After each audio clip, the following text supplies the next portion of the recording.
Hello, my dear aspirants. Welcome back to Study Warriors. Study Warriors, the way to success.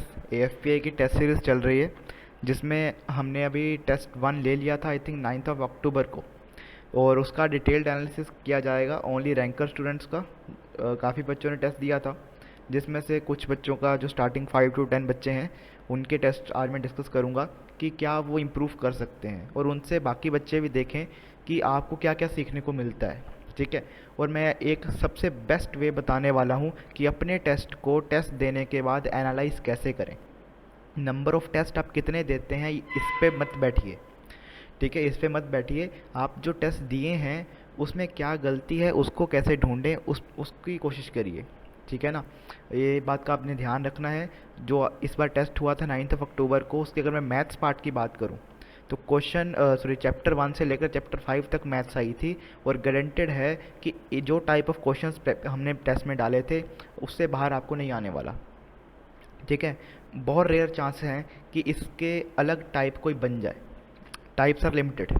ठीक है, रकमें बदलेंगी, questions यही आएंगे। तो ध्यान दीजिए, नंबर ऑफ़ क्वेश्चंस पे मत जाइए, टाइप्स को कवर कीजिए। और आपको एक वीडियो स्क्रीन पे दिख भी रही होगी आसपास, जिसमें मैंने एक पूरे लेक्चर में यही डिस्कस किया है कि मैथ्स के हर एक चैप्टर में कौन कौन सी टाइप आपको करनी चाहिए एएफपीआई का पेपर देने से पहले। तो उस वीडियो को ज़रूर देख लेना। ठीक है, तो ये गूगल शीट है जो आपको दी गई है फ्री में, और इसमें हमारे बारे में बता रखा है। प्रीवियस ईयर क्वेश्चन सारे अटैच किए हुए हैं हर चैप्टर के मैथ्स के आंसर की, और परफॉर्मेंस है यहाँ पे। और जितने भी लेक्चर हुए हैं A to Z, जितने भी थ्योरी हुई है उन सभी की पीपीटीज़ यहाँ पे लगी हुई हैं। वीडियो लेक्चर्स की जो लिंक है वो आपको यूट्यूब चैनल पे हमारे मिल जाएगा। ठीक है, तो आज की ओर बढ़ते हैं। ये क्वेश्चन पेपर था विद आंसर टिक मार्क करके मैं लेकर आया हूँ। आपको आज पीडीएफ इसके डिस्क्रिप्शन में मिल जाएगी लिंक के। और इसमें डिस्कस करने वाली बातें ये है कि कुछ क्वेश्चन बोनस भी गए थे। I think 4 question are in bonus. Question 85, question 89, question 113, question 142 maths part के, और इंग्लिश एसएसटी में से आई थिंक कोई बोनस नहीं था। चलिए आगे बढ़ते हैं। तो ये आप पेपर देख ही लिया होगा, जिन्होंने नहीं देखा हो चेक कर लें। एनालिसिस का वे मैं आपको बताने जा रहा हूँ, और उससे पहले मैं डिस्कस करूँगा कुछ बच्चों के पेपर। ठीक है, तो मेरे पास कुछ पेपर्स हैं, आप भी यहाँ पे देख सकते हैं। आंसर कीज़ कुछ बच्चों की मैं लेकर आया हूँ, और मेरे पास यहाँ पे ऑफलाइन में भी पड़ी हैं, तो मैं यहाँ से कंसीडर करता हूँ। सबसे पहले है मेरे पास जुगराज सिंह। जो ये बच्चे जो सुन रहे हैं, आप लोग तो सुनेंगे ही, जिनकी आंसर की डिस्कस करने जा रहा हूँ, बाकी लोग भी देखें क्या क्या गलतियाँ हो रही हैं बच्चों से। जुगराज, आपके नंबर हैं, कितने नंबर हैं भाई? 321 आउट ऑफ 600, जो कि काफ़ी कम नंबर हैं। वैसे अगर मैं बात करूं तो नंबर इतने की आते हैं एफपीआई में भी, बट कोशिश करें। अभी 2-3 महीने पड़े हैं, 2-3 महीने कहाँ, मतलब नवंबर और दिसंबर 2 महीने पड़े हैं। ठीक है, तो आप अभी कोशिश कर सकते हैं, इंक्रीज़ करें नंबर को, है ना। ये मेरे को पता है आपके नंबर कम इसलिए हैं क्योंकि आपको टाइम मैनेजमेंट करना नहीं आता। सभी बच्चों के पेपर में यही सबसे बड़ी दिक्कत है कि टाइम मैनेजमेंट में दिक्कत आ रही है। अगर मैं यहाँ पे आपको जुगराज का पेपर निकाल के दिखाऊं, एक तो पेपर्स कईयों ने स्कैन करके नहीं भेजे थे, डेट्स वाई कुछ काले हैं, कुछ नीले हैं, कुछ हरे हैं, कुछ पीले हैं। ठीक है, तो ये तो सभी गूढ़े फीके रंग हैं, है ना। तो इसमें आई थिंक जुगराज की नहीं है आंसर की, फेड हो गई होगी अब। तो मैं आपको इसमें अगर दिखाऊं तो इसने बच्चे ने क्या किया है, इसके इसने 87 क्वेश्चन अटैम्प्ट किए हैं, जिसमें से इनकरेक्ट सिर्फ 7 है। ये सबसे अच्छी बात जो मेरे को लगी सभी पेपर्स में से, कि अपनी एक्यूरेसी के साथ साथ प्रिसीजन भी मेंटेन करनी होती है। स्पीड तो अपनी बना के रखो, एक्यूरेसी भी मेंटेन करो, और प्रिसीजन भी। क्या मतलब कि अपने स्पीड के साथ साथ क्वेश्चन तो करते चलो, बट ये ना हो कि पीछे से क्वेश्चन तुम्हारे गलत हो ही जा रहे हैं। तो इस बच्चे ने 87 क्वेश्चन किए, सिर्फ 7 गलत हुए, और इसको और भी नंबर को तुम कम कर सकते हो। करेक्ट चाहे इतने ही करो, बट इनकरेक्ट नंबर आपका आपके पेपर को हिला देगा। जेई मेंस में भी यही बात है, और एएफपीए में भी यही बात है, और एनडीए में भी यही बात है। टाइम मैनेजमेंट बच्चे कर लेते हैं लास्ट मोमेंट तक, बट उनके साथ गेम होती है नेगेटिव मार्किंग में, जो कि इसने सही किया है। तो बच्चे क्वेश्चन वही अटैम्प्ट कर रहे हैं जो निकल रहे हैं। कार्तिक करके एक लड़का था, उसका पेपर मैं इसी से रिलेट करूँगा। का अभी जैसे पेपर्स मैंने चेक नहीं करे यहाँ पे अपने, जहाँ पे मैं रहता हूँ कॉलेज में, अपने क्लस्टर वालों से मैंने चेक करवाए काफ़ी ज़्यादा पेपर थे, तो हमें काफ़ी नए मेंटर्स मिले हैं। ठीक है, उनको भी थैंक यू बहुत बहुत जिन्होंने चेक किए हैं। और यहाँ पे मेरे पास पेपर था कार्तिक का, कहाँ चला गया,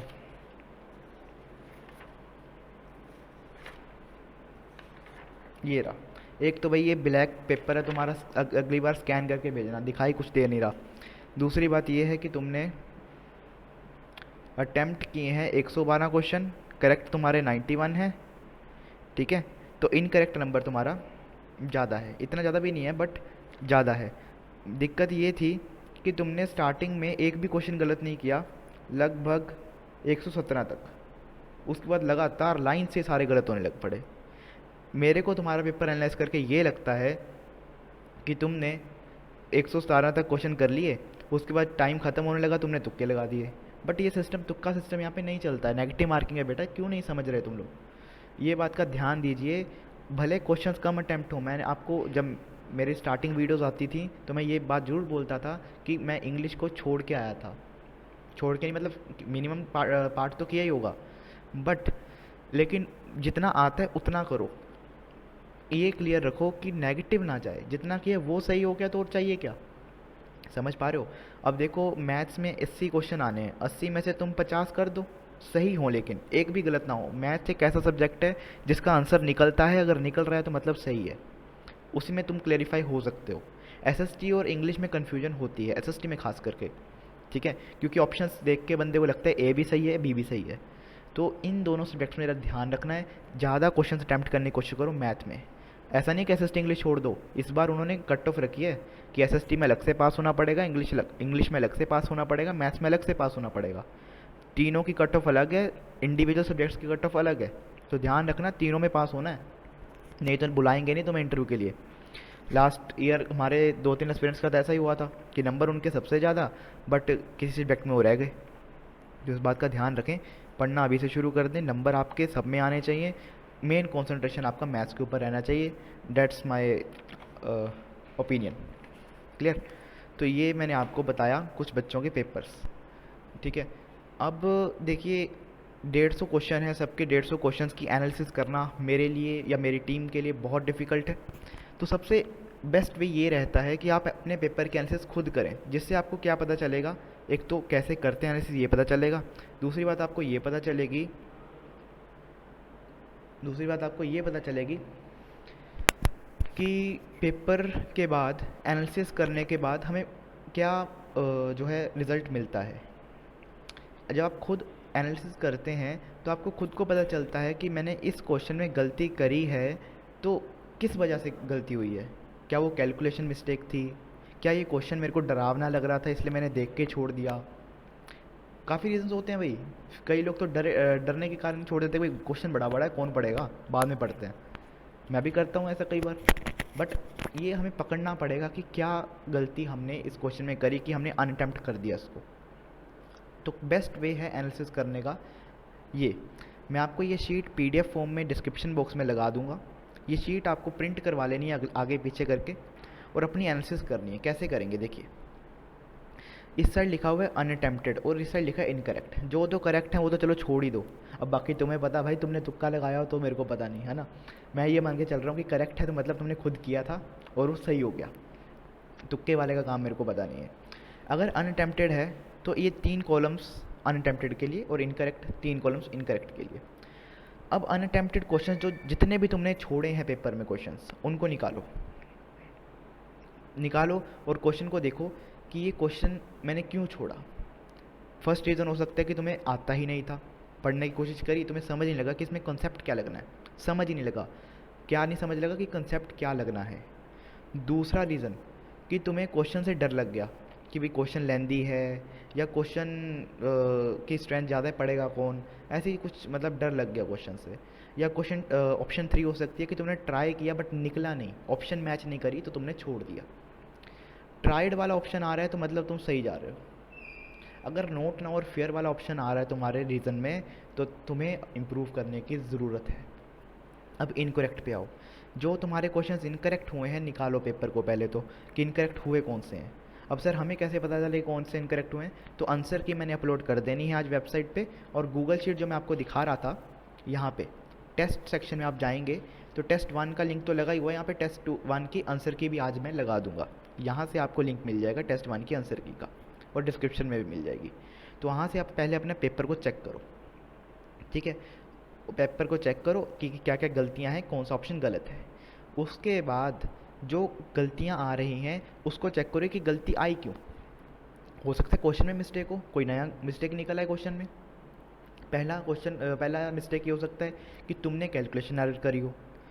जब कैलकुलेशन एरर आएगी ना तो तुम्हें बड़ा दुख होगा कि भाई इतना लंबा चौड़ा क्वेश्चन मेरे को आता भी था और छोटी सी कैलकुलेशन के कारण मैंने 4 नंबर तो गवाए, ऊपर से -1 भी आ गया। मेरे साथ जेई के वक्त ऐसा बहुत होता था कि क्वेश्चन आता था बट कैलकुलेशन मिस्टेक हो जाती थी। तो मेरे टीचर ने मेरे को यही मेथड बताया कि इस मेथड से तुम अपनी एनालिसिस करो। तो जब मैं एनालिसिस करता था लास्ट में रिजल्ट ये निकलता था कि most of the questions are incorrect because of calculation mistake. तो मेरे टीचर ने कहा कि क्या रीज़न निकला? मैंने कहा कैलकुलेशन मिस्टेक है सर। सर ने कहा कि भाई प्रैक्टिस करो छोटे लेवल के क्वेश्चंस की जहाँ पे कैलकुलेशन फास्ट करनी हो।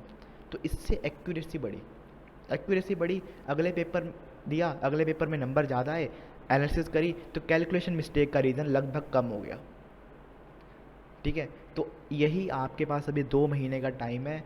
आप पहले रीज़न पता करो कि गलती हो क्यों रही है। जब तक रीज़न ही नहीं पता है, क्लियर ही नहीं है कि टारगेट है क्या, जब तक गलती नहीं पता, पकड़ी नहीं जा रही गलती तुमसे, तो उसके ऊपर तुम वर्क कैसे करोगे? ज़्यादा नंबर ऑफ़ पेपर्स देने के ऊपर ध्यान ना दीजिए, गलती पकड़िए, गलती क्या है। और कहीं आता सब कुछ हो, कैलकुलेशन मिस्टेक कर रहे हो, फ़ायदा क्या, ठीक है। तो ध्यान दीजिएगा। सेकंड ओपिनियन हो सकता है कि तुम्हारा क्वेश्चन गलत इसलिए हुआ हो कि तुम्हें वो चैप्टर ही नहीं आता, या चैप्टर का वो वाला टॉपिक ही नहीं आता। अगर नहीं आता, ये वाला रीज़न है, तो यहाँ पे इस कॉलम में उस टॉपिक का नाम लिखो कि ये क्वेश्चन इस टॉपिक से था और मेरे को नहीं आता, मैंने ये टॉपिक करना है, ठीक है। यहाँ पे अनअटेम्प्टेड में भी और उसमें भी चैप्टर का नाम लिखते चलो कि क्वेश्चन किस चैप्टर से था। चैप्टर में भी खास करके उस टॉपिक का नाम लिखो। अब सर हमें क्या पता कौन सा टॉपिक है? तो मैंने आपको अभी स्टार्टिंग में बताया था कि मैंने एक वीडियो में मैथ्स के सारे टॉपिक्स डिस्कस करे हैं कि किस किस टॉपिक से किस किस टाइप का क्वेश्चन आता है, और वही क्वेश्चन आते हैं। तो वो एक बार वीडियो ज़रूर देख लेना, वहाँ से आपको क्लियर हो जाएगा। और उस टॉपिक्स में से कोई टॉपिक अगर तुमने ना किया हो उसको कर लेना। क्या जा रहा है तुम्हारा? कुछ भी नहीं जा रहा। थर्ड, कि कोई और रीज़न के कारण तुम्हारा इनकरेक्ट हो गया, तो वो रीज़न यहाँ पे लिखो। जब तुम्हारी ये शीट कंप्लीट हो जाएगी, मेरे को नहीं पता पूरी शीट भरेगी कि नहीं भरेगी, क्योंकि जैसे जुगराज के 7 क्वेश्चन गलत हैं तो उसके तो 7 ही भरेंगे और अनअटेम्प्टेड के ज़्यादा भरेंगे, ठीक है। तो इसको आप करेंगे 1 हफ्ते के अंदर। शीट को फिर आप खुद एनालाइज करेंगे कि ज़्यादा मेजोरिटी किस तरफ को जा रही है, इनकरेक्ट में रीजंस ज़्यादा क्या आ रहे हैं, और अनअटेम्प्टेड में कौन कौन से टॉपिक मैंने अनअटेम्प्ट किए हैं। जो टॉपिक यहाँ पे लिखे आएंगे उनको एक बार प्रैक्टिस करो 1 हफ्ता लगा के, और पाओ अगले नंबर में नंबर ज़्यादा आएंगे, देखना अगले पेपर में। तो ये बेस्ट स्ट्रेटजी है अपने टेस्ट को सेल्फ एनालाइज करने की, ठीक है। तो अगर किसी को इस स्ट्रेटजी को समझने में, एप्लीकेशन करने में कहीं पे भी थोड़ी सी तनिक मात्र से भी दिक्कत आ रही है तो ज़रूर कांटेक्ट करें। हमारे चैनल का नंबर है 9478795685। व्हाट्सएप कर सकते हैं, मेरे पास रहता है नंबर ये, ठीक है। तो ये बेस्ट वे है, टेस्ट को दीजिए और एनालाइज कीजिए। क्लियर है? So best of luck, I hope you will go